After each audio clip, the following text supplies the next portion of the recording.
8월 31일까지 미군이 철수할 것이라고 발표했고 아프가니스탄의 질서는 어지러워졌으며 상황은 급속도로 불안감을 더해가고 있습니다.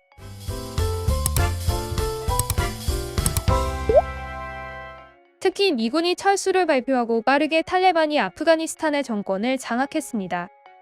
때문에 아프간 주민들은 나라에서 하루빨리 탈출하기 위해서 카불 공항에 모여들었고 공항은 아수라장이 되어버리고야 말았는데요. 이런 상황 속에서 탈레반은 도시를 파괴하고 민간인들을 무차별적으로 학살하고 있습니다. 엄청난 만행을 저지르고도 공식 정부로 환영받고 싶다는 의사를 표현해 전 세계의 비난을 받고 있는 중이죠. 나라 꼴이 이렇게 엉망이 되다 보니 현재 아프간에 거주 중인 한국인 주재 대사관 직원들을 포함해 여러 한국인들과 또 그 밖의 여러 외국인들을 수송하기 위해서 각국은 수송 작전을 펼치고 있습니다. 그런데 우리 한국이 주목받고 있는 중인데요.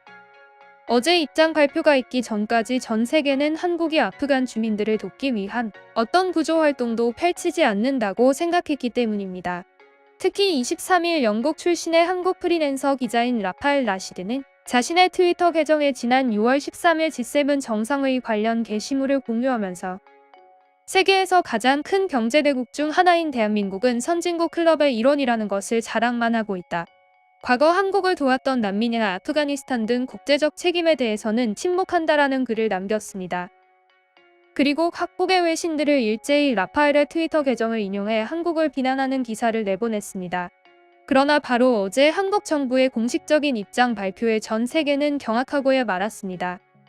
아프가니스탄에서 한국 정부의 활동을 도왔던 현지인 직원과 가족 391명을 국내로 이송하고 있다. 이들은 26일 인천국제공항을 통해 입국하게 될 것이다. 한국은 아프간 난민들을 모른 척하고 있었던 것이 아니라 비밀리에 작전을 수행하고 있었던 것입니다. 그동안 한국을 비난하고 깎아내리던 외신들은 충격받을 수밖에 없었습니다. 특히 한국은 이 수송 작전을 하나의 군사작전으로 명명하였습니다.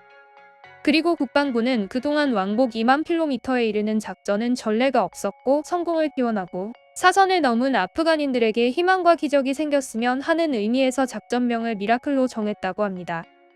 그리고 결국 총 427명 중 개인 사정으로 아프간에 남거나 제3국을 택한 인원 36명을 제외하고 391명 전원을 수송 중이며 오늘 오후 3시 53분에 인천공항에 도착할 예정이라고 하는데요. 때문에 그동안 한국을 비난하던 모든 외신들은 한국을 칭찬하기에 이르렀고 다른 국가의 수송 방식과 비교하고 나섰습니다. 그리고 이번에는 영국의 수송기가 비난을 받고 있습니다. 영국군이 동물을 민간 전세기에 태워 이송하려는 동물 구호단체를 저지하고 결국 동물들은 이송 우선순위에서 화물에 밀려났습니다.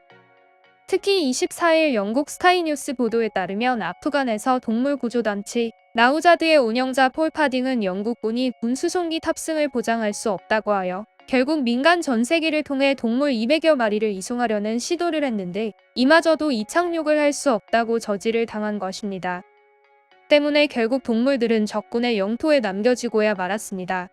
그런데 이랬던 영국이 이번에는 수송기에 자동차를 실으면서 난리가 났습니다. 스카이뉴스가 자동차가 실린 군 수송기 영상을 공개했고 해당 영상을 본 네티즌들은 어떻게 살아있는 동물보다 자동차가 우선이 되는 것이냐고 비판하고 나섰습니다. 특히 동물복지 활동가로 유명한 배우 피터 에건도 자동차는 괜찮고 동물은 안 된다는 군의 결정이 옳은 일인가? 라고 되묻기도 했습니다. 그러자 영국 국방부 대변인은 당시 134명의 탑승자를 태우고 더 많은 사람들을 이송하려고 이륙 직전까지 기다렸지만 자리에 여유분이 생겼다. 철수기한 내 화물과 장비까지 옮겨야 하는 상황이어서 차를 실은 것이라고 해명했지만 네티즌들의 여론은 계속된 비판이었습니다. 그리고 결국 이렇게 비판 여론이 거세지자 영국 국방부 장관이 직접 나서서 파딩과 동물들이 공항에 도착한다면 민간 전세기를 이용할 수 있도록 하겠다고 입장을 바꾼 것입니다. 앞서 말했듯이 한국은 최대한 긴밀하게 움직였습니다. 반면에 영국은 떼어난 선진국임에도 불구하고 수송작전 중에 잡음이 발생했고 질서 없는 모습을 보여주었기 때문이죠. 더구나 살아있는 생명체를 그저 단순 화물 취급을 했습니다. 반면에 우리 한국은 아프간 난민들에 대해 난민이라는 표현을 사용하지 않고 그동안 한국을 도와준 고마운 사람들이라고 표현했죠. 또한 여기에 그치지 않고 한국은 이미 한국 국민들은 한국으로 수송을 마치고 아프간 국민 391명을 위해서 이렇게 긴밀하게 움직였기에 한국의 민첩함, 결단력, 철두철미함에 전 세계 사람들이 반하고 한국을 칭찬하고 나선 것입니다.